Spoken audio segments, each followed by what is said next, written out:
You know, this movie is really racist. Is it? Like, the way they just portray black people in this film. As Somalian. Yeah. Somalian. It's like, why, if you're gonna make up an ethnicity, give a good name at least. You know what I'm talking about? Captain, what is happening? He's like a Captain Crunch. It's definitely the MC I'm like, Hammer. hey, you wanna go get some brunch? This is definitely the MC Hammer version of this song.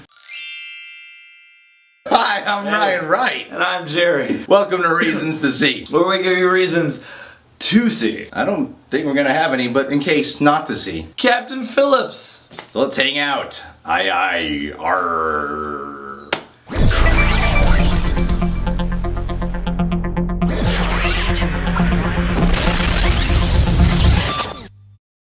Raising at sea number 1, Captain Phillips.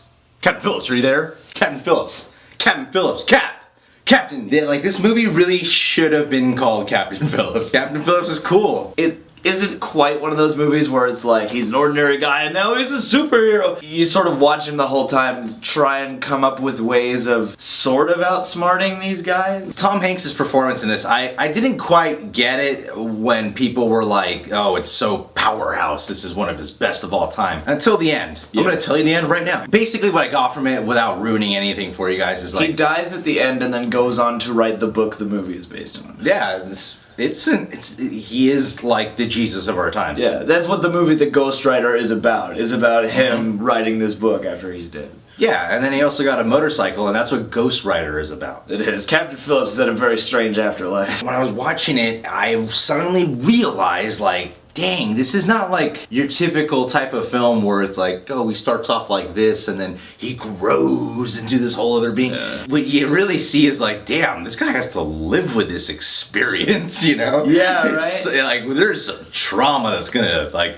fuck up with this guy's life for a while, man. And at the end, like you said, that was when I was like, holy shit, Tom Hanks, like... Yeah, this is when you're like... This is more intense than I've seen you in a long time. Because like, it's like Tom Hanks' goal throughout this is like, how long can Captain Phillips keep his shit together? keep his shit together and try to find interesting ways of not giving his crew away. It's one of those great, like, subtle performances where everything is very internal. It's not like the typical, like, Academy Award worthy performance where they're screaming the whole time or something like that. Like, it's not glamorous. You can feel what he's feeling without him having to say things about it. He'll be talking about something, you know, trying to convince the Somali pirates about something, but you can tell what's really going on in him, but you're like, but he's also very believable as he's trying to convince them. Every moment, it's so subtle, but it's like, the subtlest performances are sometimes the most tricky. Yeah. Because he is absolutely believable in every single moment. It's just, he's so authentic that you don't even think he's acting. Reason to see number 2. Captain Somalia. I am the captain. Look at... Sure. Look.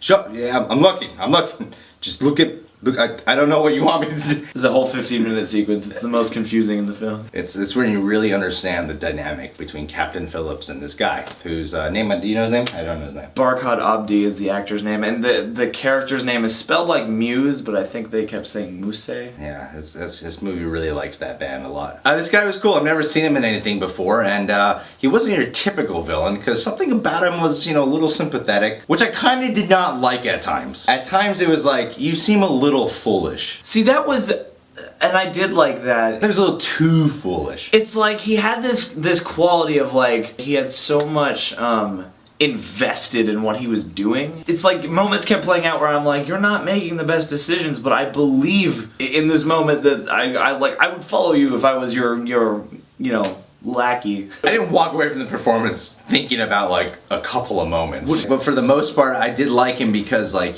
he was sympathetic at the same time, but at the same time he was like, was he really sympathetic? Like, what is this guy's deal? You can never really figure him out. They set him up as if like they're setting up a villain that you're like, oh, we're gonna understand why he's doing this. But they really don't do that. But for some reason you walk away feeling like you kind of understand this guy. Well, because you do get a sense for the fact that he's from a different part of the world, you know, that things just are very different there, so you're negotiating between first world and third world, and you get where he's coming from and why he's doing this. this. It feels like they cast like a real guy who used to do this shit. Yeah, exactly. No, it really does though. Like he's so skinny and so like emaciated looking. Because something about him doesn't strike me as the kind of guy that was like, I want to be an actor one day. Like he doesn't Came into audition with his headshots. Yeah. Reason to see number 3.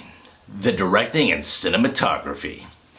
Paul Greengrass must have like 15 cameras going all the time because there is so much coverage in his films and it's so much like shaky, like I can't zoom straight, which is cool, but I'm like, how many cameras and camera operators must he have going at once? What I gotta say about what I just have to say real fast, look, if there's something I should say, it's gonna be said right now. Paul Greengrass, I love his films. I think he's a great director, but I had a hard time being as engrossed in this one because it was like, it's another Paul Greengrass film where, you know, where it's like super fucking shaky cam. They're going for kind of that very realistic, like someone's, you really watching him recording this the whole time. Like he's done that so many times now. United 93, the 2 Bourne films, the Green Zone. I think Any Given Sunday was directed that way too. And now this film, like he just loves doing that style. He's great at it, but after a while it's like, it's harder for me to just get into this now because it's like, it just feels like Paul Greengrass to me again. But I think it works in this movie especially, partly it totally does, despite what I said. You're on the sea, so like nothing is still anyway. Yeah. So I feel like that helps with everything. But it does, you know, enhance the just sort of dirty, natural, you know, feeling of everything. It took me a little while to get into the film. Like honestly, I wasn't really that into the film until like that first thing you see from the trailer when they notice that Somali pirates are coming after them. That's when I was starting getting interested. But before that, the whole Act 1 setup, I wasn't a big fan of. Okay, what's interesting about it is you realize it is effective when you take the film as a whole. Like it does set the mood for something a little bit more real and slow because like it's just like a calming thing where you're just in your seat watching, you know, realistic events happen and then suddenly bad shit starts going down and you're like, yeah, that feels very real. Because Paul Greengrass just can't fucking get a steady cam. What does suck for me though is I saw the trailer like a lot. The trailer does ruin a lot when you remember the trailer pretty damn well. Just because the trailer does show a lot, it was easy for me to like, oh well, I remember what I saw in the trailer, so this thing's probably gonna happen. It was hard for me to just get engrossed into the moment, to just be a part of the journey, because I couldn't help but like focus on the end result for some reason. There was only one detail I specifically was like, okay, at some point they're gonna have to get on the lifeboat, right? That one, yeah, was sort of sticking out, especially when they first showed it in the shot, and I was like, oh yeah, there it is. It's like just portraying the realism of what it's like to be in this situation. Yeah. Like there are times where it's pretty fucking scary. Like there are times where like that guy's gonna get his head blown off right now. Shit, just because. Reason to see number 4, the music.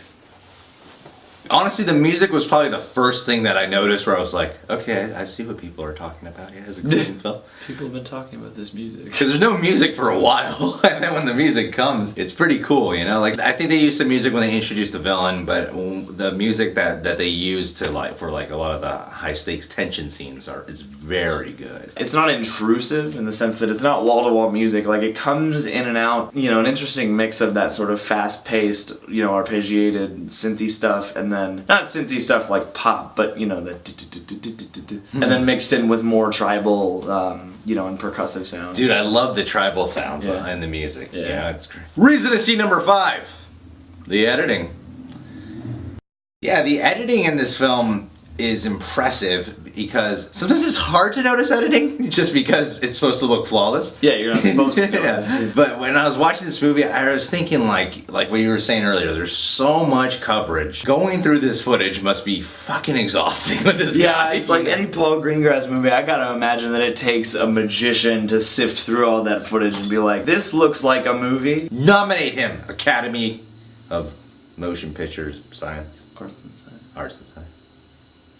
Sorry, I don't really watch the Oscars.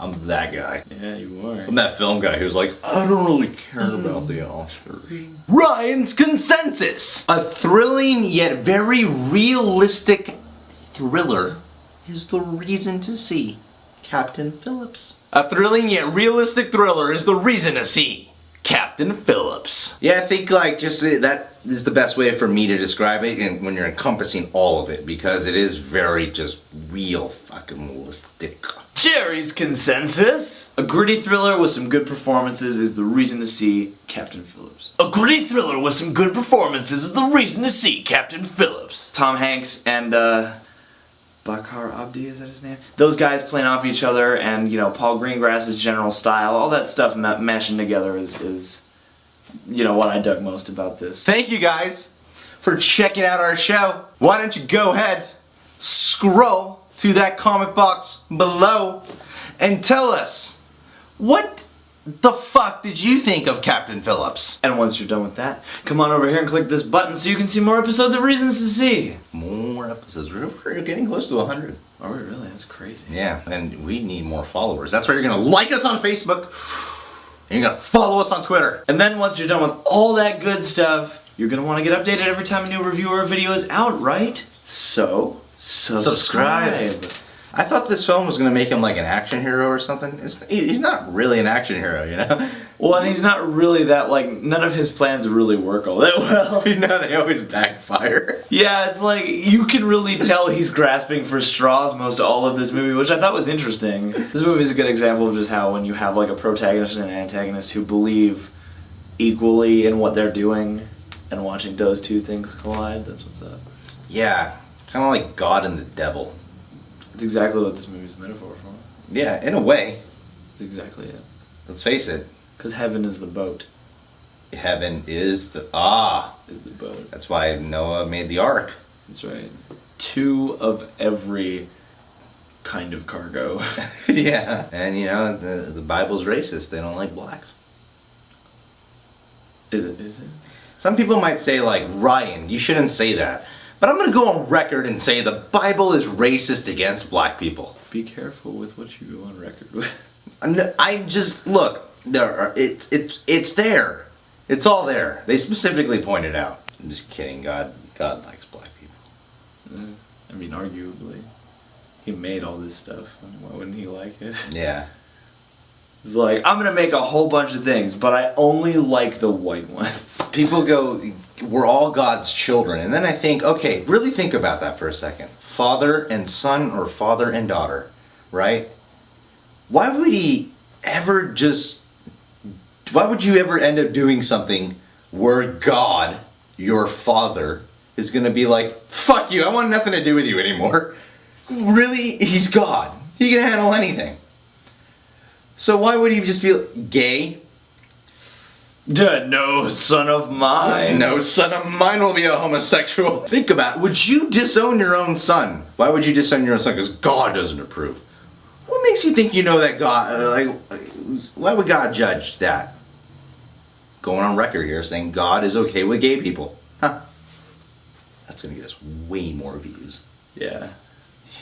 That's what I noticed in Hollywood. The more support for gays, the more you're loved. So I'm supporting gays a lot these days. Yeah, not because they deserve the same rights as everybody else, but basically, yeah, I could care less. They really are awesome though. You know. No, yeah. We should go to a gay pride parade one day. That'd be cool. I think it'd be so fucking cool to go to a gay parade. Just be like, yeah! You're like, I'm excited for you. You get to suck his dick, and you get to suck his dick. What about lesbians though? Lesbians? I don't know. Some lesbians. You know what's funny about lesbians to me? You know how like some lesbians like strap-ons? Oh. And I think to myself, you like strap-ons, but why don't you like a penis? Like at all? When a strap-on is symbolizing a penis. It's because it's a tool. I know not all lesbians like to use strap-ons. It's a stimulation tool. I see. Because it's not about what it looks like, it's the function. It's function over form. See? This is what happens when you ask questions. You learn. There's a learning channel? Yes, that's what TLC is. TLC is the learning channel? Yeah, the learning channel. TLC. I thought TLC was like a rap group or something. They also, yeah. I thought it meant Tender Loving Care. Also, yeah. Oh. But when we're talking about TV, TLC is... Wow, TLC can mean a lot of things. Yeah. To love cunt.